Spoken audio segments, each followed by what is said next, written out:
In this video, I'm gonna tell you about MicroMacro Crime City, which is a game I've been playing extensively with my kids. Actually, we played all the scenarios and the base set here in a single weekend because that's how much we liked it. And right now, we're started playing the scenarios in Full House, the sequel.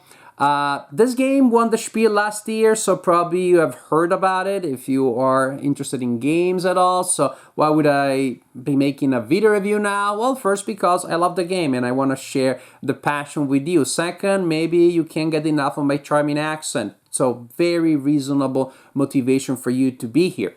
MicroMacro Crime City is a mystery game. You have different scenarios with different actual mysteries to solve. And despite the cartoonish style of the art, these are real mysteries with murder, betrayal, and adult topics, to the point that there is a guide there telling you how appropriate each scenario is for younger players. Of course, there's a huge range of different ways in which parents will find that one thing is acceptable or not. My assessment is the kind of violence or adult themes that you see here is what you find in episodes of Murder, She Wrote. Yeah, they talk about, people cheating on their spouses and murdering each other, etc., etc.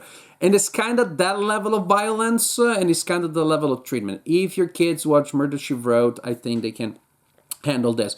And my kids do watch Murder, She Wrote. They also watch stuff like Suicide Squad or Alien, so they could handle it. But again, up to you. You can always play a scenario and see what you think. So the game is scenario based, which also means the scenarios do not have replay value. Once you know a story, then that's it. And they all come, each scenario is a set of cards included in an envelope. This is all the ones that you have. And so it's super intuitive. It's pretty much start playing, because you will select a scenario, which will have a top card. You will, no spoilers, so you will lift the top card and read a description of the case. And then the next card, as you lift this one, the next card that shows up will give you the next task. Will be written there. I'm not showing you what it is, but it'll be, I'm making it up. Find where the person bought their ice cream. So these tasks that you need will have you look at the map of the city and look where they are. When you think you have it, then you look at the back of the card and you see if you are correct or not. By doing so, you're also revealing the next task, and that's how the game continues until you reach the end of the deck. It's a very informal, social experience, meaning you don't have tight victory conditions. The game says play until you reach the end of a scenario. Take your time. And if you get stuck, look at the solution. Or you can have somebody who looks at the solution and gives a clue to the other people. So it's a cooperative game in which the point really is to have fun. There aren't tight victory or defeat solutions.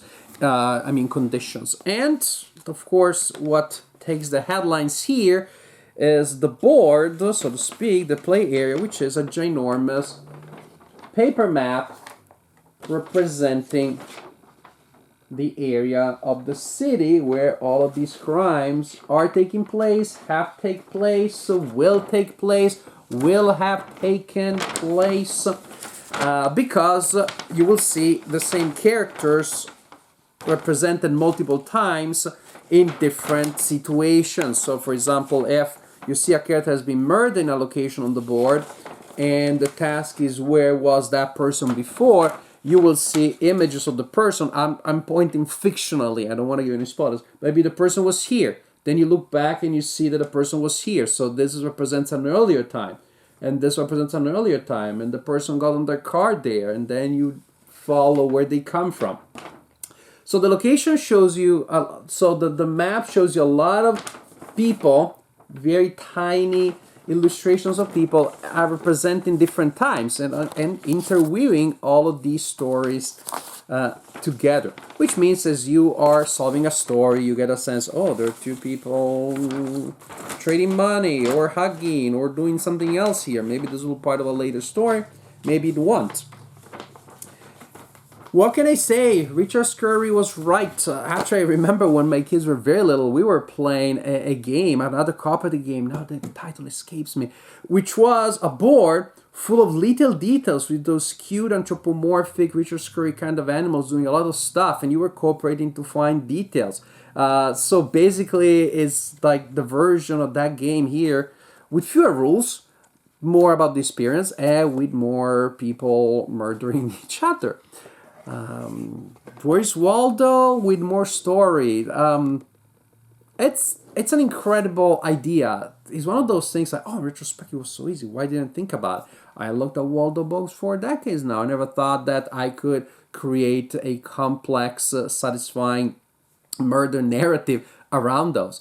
So, and these are true murder narratives or mystery narratives. So again, many of those involve somebody dying, but some involve other stuff also. But they're true narratives, meaning it's not just about the visual recognition of the patterns, which is still fundamental.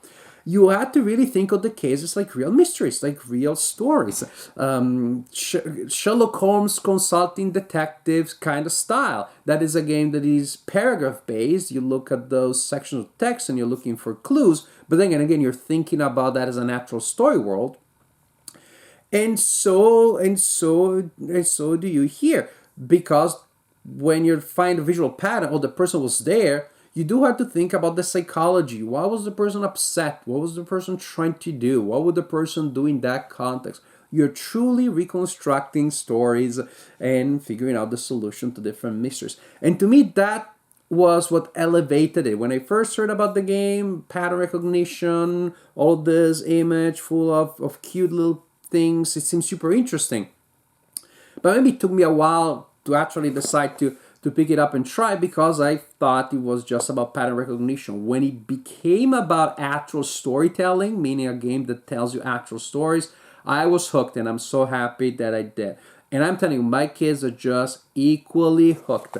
And it's cooperative game, and my cooperative games, I always tell them, hey, you don't have to just wait for me. You can play them when I'm not around. But they rarely do. They did recently with Zombie Teens Evolution, and lo and behold, there was also a time where I had to do something, the game was out, and the kids, hey, why don't you just go there? We're going to keep playing. And they were playing it, and they play scenario after scenario without even arguing. Then Amelia went to do something else, and Louisa, the 9-year-old, kept playing the game solitaire. That is remarkable. That's how much the game can really captivate you. So it's just so much pure fun, looking for the solution of these cases, working together. Again, the game can be played solo, but it can be challenging because sometimes you're just staring at the right thing, and for some reason your brain doesn't register it until your 9-year-old kid says, hey, Dad, that's where it is. Oh, booyah. So there's that fun element of walking around the table. Okay, look at that area, let's see where we find it, etc., etc. There is something charming, if that's the word, in seeing these like adorable cartoonish illustrations doing these decidedly adult things, as hinted at here. But that's some stuff that is pretty dark, it's pretty grim. Again, nothing that Jessica Fletcher would not have solved, but in that range that you may not expect here. And then there are also little cameos, little details that don't necessarily relate to the cases. Let's just say there is one figure here in the city that appears in many contexts, is not referenced in any of the scenarios, and maybe it'll be in a later one. And it's just so much fun when we find that figure, and we just have so much fun. To tell you something, not to give you a spoiler, let's just say that my kids are Italian American. They nicknamed the character Chucho. So if you know what a chucho is in Italian, maybe you know the kind of little cameo figure that goes around town, does these totally hilarious things, and we love that little person. So, MicroMacro Crime City. It won the Spiel, so I'm probably not going to be the first person that you've heard to tell you this is a great game, but it really is. At least I wanted to share my personal perspective and the perspective of my family, or just share how much fun we have had. Yes, again, limited replay value. We played it for a weekend and that's it. And when we started picking up the other one, working on Full House. But I'm sure this system has been so successful that we'll have many, many, many more expansions. And you know what? If I went to the movies with my family, we would have been entertained for less time than it took us to complete the scenario. And so it is still, fiscally responsible to play a game that keeps entertained the whole weekend as compared to other forms of entertainment. But generally speaking, that time we spent together, we had so much fun. That's the real reward. That's the real beauty. So I definitely don't regret playing an awesome game with limited replay value, because the time we spent playing it was really so much fun.